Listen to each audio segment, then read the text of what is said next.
Thank you. And I think my colleagues have said it well. The top issue that faces our country is how to get this economy back on track and bring back jobs and opportunity. And we have some very specific ways to do that, that if they were allowed to be voted on in the United States Senate with an up or down vote, could help to move the country forward. We call it the Forgotten 15, and today we're here to help us all remember the Forgotten 15. But the fact is we're about to have the ignored 20 because the House continues to pass good legislation that would help create jobs.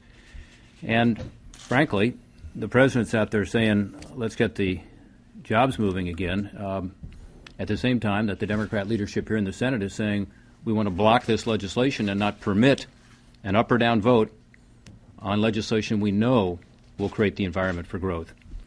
John Thune talked a little about the fact that right now, when you look out over the country, job creators are saying, why should I invest? Why should I create jobs? Why should I take a chance? Because I'm looking at this array of federal regulations. I'm looking at a tax code that punishes me. I'm looking at the possibility of higher taxes. I'm looking at an administration that doesn't encourage, as Senator Hutchinson just said, energy exploration in our own country.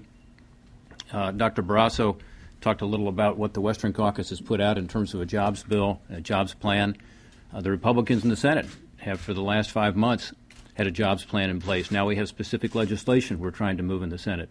All of this is legislation that can be moved, and the proof of it is that each of these 15 bills we're talking about today has bipartisan support in the House of Representatives. So we're here to say there's an alternative. There's an alternative to the gridlock that we're seeing. There's an alternative to the rhetoric on jobs we hear from the President, and that is to actually move legislation that makes sense for America. Let me give you a few examples of legislation that could move immediately. Senator Hutchinson talked a little about regulation. There's something called the TRAIN Act, Transparency and Regulatory Analysis of Impacts Act. That's kind of a tortured way to get to train, but the TRAIN Act. And basically it says, let's look at the cost of these regulations. We only look at costs now at the time when we know the least about them. And that's when these regulations are going through the regulatory process. We don't look at them after they're implemented. So it's a very simple, common sense piece of legislation that says, let's require an analysis of the costs of regulations once implemented. Who could be against that? Well, guess what? It passed the House on a bipartisan basis. It's now ready for action here in the Senate, and we can't get it to the floor. There's an EPA Regulatory Relief Act that focuses on delaying the boiler MACT rules.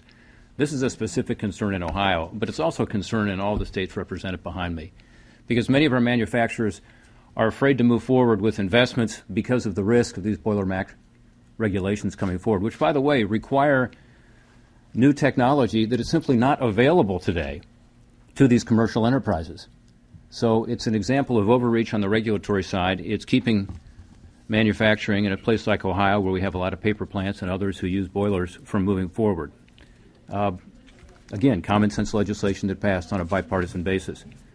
We also talked a little about energy. Well, there's legislation that's passed the House called the Coal Residuals Reuse and Management Act.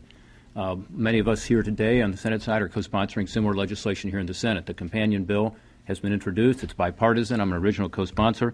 It simply says let's allow the beneficial reuse of coal combustion residuals. Right now, EPA wants to label them as hazardous materials, which again is going to create additional costs to consumers in a place like Ohio, and it's going to result in a loss of jobs across our country. So these are all issues that can move forward, should move forward. This is a common sense approach saying let's bring up the forgotten 15.